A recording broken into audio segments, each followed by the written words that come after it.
So today I want to talk about something that happened this week that reveals the true strategic outcome of this war more clearly than anything else we have seen.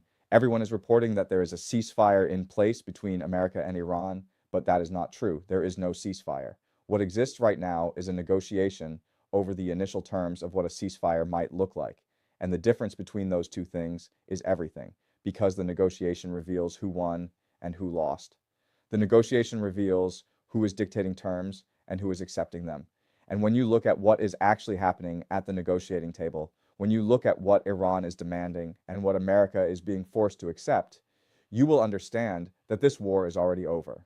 Not because anyone signed a treaty, but because Iran achieved its strategic objectives and America did not.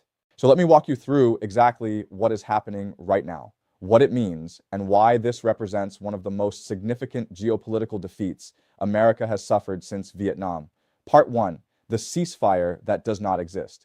So let us be very clear about what is actually happening. Iran has put 10 non-negotiable demands on the table. These are not requests. These are not starting positions for bargaining. These are conditions that Iran has stated it will not compromise on under any circumstances. And the most important of those demands is this: all bombing of Lebanon must stop immediately and permanently. This is critical because initially America agreed to include Lebanon in the ceasefire, but then Israel objected. And American domestic political forces that support Israel objected. And so America reversed its position and said Lebanon would not be included in the ceasefire. And Iran responded by saying, then there is no ceasefire. And the bombing of Lebanon continues right now, today, as we speak. This is what tells you who has leverage in this negotiation. Iran is saying, if you want a ceasefire, you will stop bombing Lebanon. America is saying, we cannot stop Israel from bombing Lebanon because of our domestic politics. And Iran is saying, then you will not get a ceasefire. That is leverage. That is a party negotiating from a position of strength. Part 2, Hormuz and the mathematics of control. And now let me explain why Iran has this leverage. Because Iran controls the Strait of Hormuz, not rhetorically, not theoretically, literally. Iran has placed naval mines throughout the strait. Iran has established a military coordination system where every ship that passes through the strait must coordinate with Iranian naval forces. And America cannot do anything about this. Let me explain why. To seize control of the Strait of Hormuz from Iran would require a full-scale amphibious invasion and sustained ground occupation of Iranian territory on both sides of the strait. This would require millions of troops, sustained logistics chains across thousands of miles of hostile territory, and a level of military commitment that America simply does not have the capacity to execute. So Iran controls the strait, and through that strait passes 20% of the world's oil. And Iran is saying to the world, if you want this oil to keep flowing, you will accept our terms. That is economic leverage. That is geopolitical leverage. And there is nothing America can do to change that reality. Part 3, the Isfahan operation and the cover-up. And now I want to tell you about something that happened that almost nobody is reporting accurately.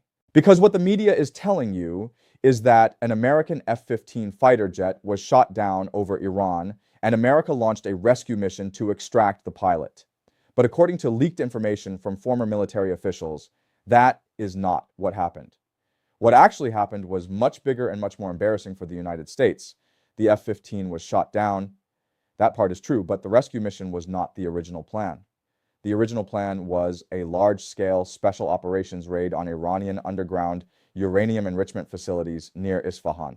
The objective was to physically seize or destroy Iran's enriched uranium stockpile. This was not a bombing raid. This was an invasion. American C-130 transport aircraft and AH-6 Little Bird helicopters were deployed for this operation. But Iranian air defense systems detected the aircraft and shot them down before they could reach their targets. The entire operation failed catastrophically, and now here's the cover-up. The Pentagon and the CIA launched a disinformation campaign to hide this failure. They instructed media outlets to report the operation as simply a pilot rescue mission. They did not want the American public or the world to know that the United States attempted a major ground operation inside Iran and was completely defeated before it even began. This is the reality of American military capability right now. Not what you see in movies, not what you hear in political speeches, what you see when operations actually happen. Part 4, the paper tiger. And this brings me to a term that is being used more and more in military analysis circles. Paper tiger. This is a term that means something that appears powerful, but is actually weak when tested. And that is what this war has revealed about American military power. America's entire military doctrine is built on models that worked 30 years ago but no longer work today. America assumes it will have air superiority. America assumes its aircraft carriers can operate close to enemy shores. America assumes its precision weapons can destroy any target, but Iran has rendered all of those assumptions obsolete. Iran's advanced air defense systems, provided by Russia and China, can shoot down American aircraft. Iran's hypersonic and long-range anti-ship missiles can target American carriers from over 1,000 miles away, which means American carriers cannot get close enough to Iranian shores to effectively strike Iranian territory. Iran's most critical military and nuclear assets are buried deep underground in hardened facilities that American bunker buster bombs cannot penetrate. So what is left? What can America actually do militarily that Iran cannot counter? And the answer that this war has revealed is not much. This is not propaganda. This is not Iranian exaggeration. This is the assessment of American military analysts who are watching this war and realizing that the assumptions they built their careers on are no longer valid. Part 5. The Chinese and Pakistani intervention. And now, let me tell you about something that happened behind the scenes that prevented this war from escalating even further. Because at one point, American leadership was seriously considering striking Iranian civilian infrastructure, not military targets, civilian infrastructure, power plants, water treatment facilities, transportation networks, hospitals, universities. The objective was collective punishment. The strategy was to inflict so much suffering on the Iranian population that the government would be forced to capitulate. But before America could execute this strategy, China and Pakistan intervened directly. They sent a very clear message to American leadership. If you strike Iranian civilian infrastructure, Iran will retaliate by destroying the energy infrastructure of Saudi Arabia, the UAE, and Qatar. And if that happens, global oil supplies will collapse. Oil prices will spike to $200 or $300 per barrel. The global economy will enter a depression, and China, as the world's largest manufacturer and the second largest economy, cannot allow that to happen. And Pakistan, as a nuclear power and regional player, will not stand by while the region descends into total chaos. This was not a request. This was a threat backed by the full economic and diplomatic power of China and the nuclear capability of Pakistan, and America backed down. This tells you something very important about the new global order. American decisions are no longer made unilaterally. America can no longer act without considering the objections of other major powers. The era of American unilateral action is over, and this war is the moment when that became undeniable. Part 6. Iran's strategic victory. So now let me bring all of this together and explain why this represents a strategic victory for Iran. Iran's objective in this war was never to invade America. Iran's objective was never to destroy the American military.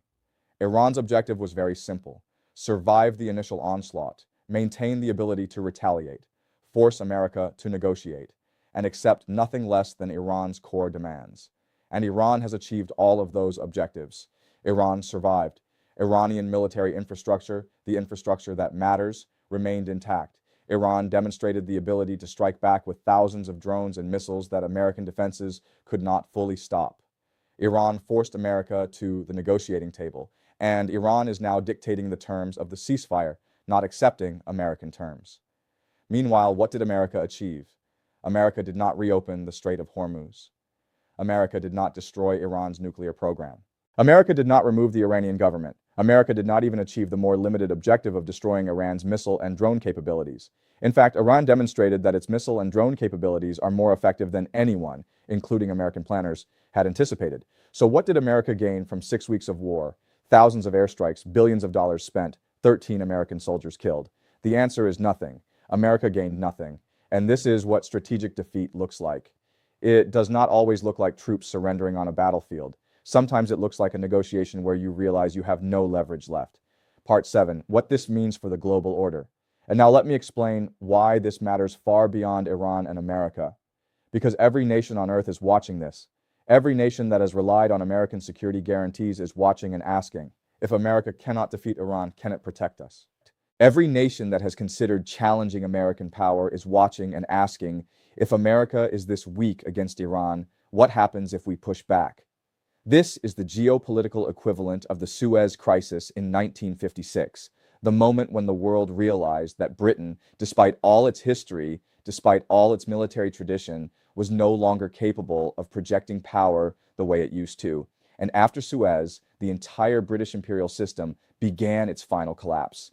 This is that moment for America. Not because America will collapse tomorrow, but because the perception of American power, the belief that American military might is unstoppable, that belief is shattered. And once that belief is gone, it cannot be rebuilt. You cannot unsee what this war has revealed. And here is what it revealed. American military power is extremely expensive and not very effective against adversaries who refuse to fight on American terms. American aircraft carriers are vulnerable to cheap missiles. American air superiority can be contested by advanced air defense systems. American precision weapons cannot reach underground targets. And American political will cannot sustain long wars that cost billions per week with no clear victory. These are the lessons every nation is learning right now, and those lessons will shape the next decade of global politics. We are watching the end of American military dominance, not with a bang, but with a negotiation where America has no cards left to play. Subscribe for more analysis of this conflict and the fundamental shift in global power it represents, explained clearly and honestly. And tell me in the comments, do you think this represents the beginning of the end of American global dominance? Or will America find a way to adapt to this new reality? I will see you next time.